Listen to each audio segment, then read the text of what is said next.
Boa tarde, pessoal, tudo bem? Estou aqui no Clube de Tiro Patriota, onde eu estou trabalhando, né? Qual é a vantagem desse clube de tiro? Que a gente pode atirar nas laterais, são pouquíssimos stand indoor que tem essa possibilidade, então essa é a grande vantagem, tá certo? Eu vou fazer uma pequena demonstração.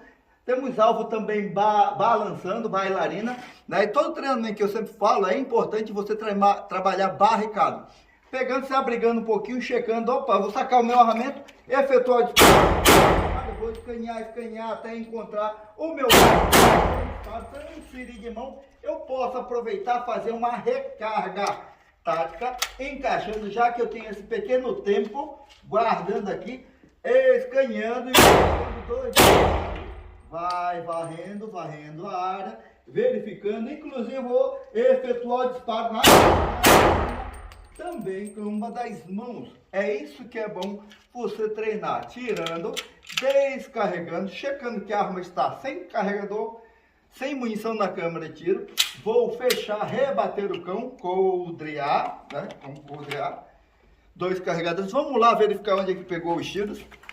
Bom, já tínhamos feito uns testes, 4 disparos, né? Verificando a bailarina aqui.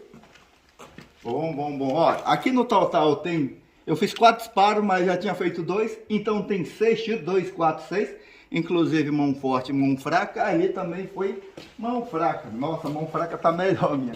São 4 disparos também. Então, esse clube de tiro chamado Patriotas é importante porque você vai conseguir treinar ambas das direções. É muito importante isso aí para a sua vida e treinamento do tiro esportivo também. Lembrando que vamos ter tiro veicular e a grande vantagem de você ter esse clube é exatamente você poder atirar ambos dos lados e na frente também, tá certo? É isso aí. Muito obrigado. Até mais. Tchau.